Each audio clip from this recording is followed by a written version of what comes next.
ડભોઈ નગરમાં પહેલીવાર કૃત્રિમ તળાવમાં શ્રીજીનું વિસર્જન કરાશે। ડભોઈમાં 100 ઉપરાંત શ્રીજીની સ્થાપના કરાઈ છે।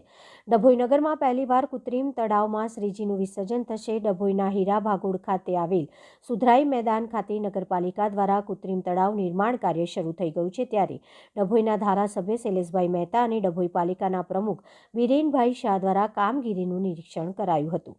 સમગ્ર ડભોઈ પંથકમાં 100 ઉપરાંત શ્રીજીની સ્થાપના કરાઈ છે। શ્રીજી વિસર્જન સમયે ડભોઈ નગરમાં પહેલીવાર પાલિકા દ્વારા તૈયાર થઈ રહેલ કૃત્રિમ તળાવમાં શ્રીજીની પ્રતિમાનું વિસર્જન કરવામાં આવશે। ત્યારે રવિવારે ધારાસભ્ય શૈલેષભાઈ મહેતાએ અને પાલિકા પ્રમુખ બીરેન શાહ, માજી તાલુકા સદસ્ય ભાવેશભાઈ પટેલ નડા દ્વારા તળાવનું નિરીક્ષણ કરવામાં આવ્યું હતું। આ પ્રસંગે પાલિકા સદસ્યો અને કર્મચારીઓ હાજર રહ્યા હતા।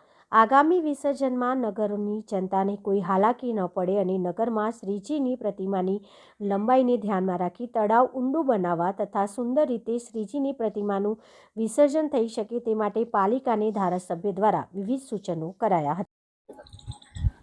ગણપતિ મહોત્સવ ચાલી રહ્યો છે અને ગણેશ વિસર્જનના દિવસે જે ગાઈડલાઈન કોર્ટ તરફથી અને સરકાર તરફથી જે પ્રમાણે કૃત્રિમ તળાવમાં જ વિસર્જન કરવું એવું માર્ગદર્શન આવેલું છે, એના અનુરૂપ આજે દર્ભાવતી નગરીમાં કૃત્રિમ તળાવ બનાવવામાં આવી રહ્યું છે અને એની આજે મુલાકાત લીધી છે। થોડુંક તળાવ નાનું છે અને મોટું કરવાની પણ સૂચના આપી છે।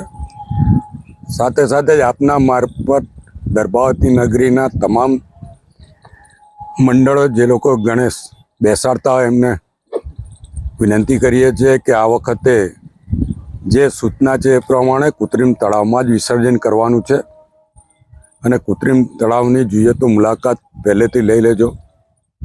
કોઈ પણ બીજી કોઈ માથાકૂટ કરશે તો એ ચાલવાનું નથી અને અહીંયા આગળ તમામ વ્યવસ્થાઓ લાઇટોની પણ રાખાય, બેરિકેડો મારવામાં આવશે અને ડીજે જ્યાં પોલીસ કહે ત્યાંથી બંધ કરવાના રહેશે અને તળાવમાં જે કંઈ મૂર્તિઓ છે એ સારી રીતે વિસર્જન થાય એ પ્રમાણેનું અહીંયા આગળ આયોજન નગરપાલિકા તરફથી ગોઠવવામાં આવ્યું છે।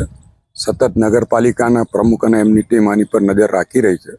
ત્યારે નગરના તમામ ગણેશ મહોત્સવ ઉજવતા યુવક મંડળોને આમાં સહકાર આપવા વિનંતી છે।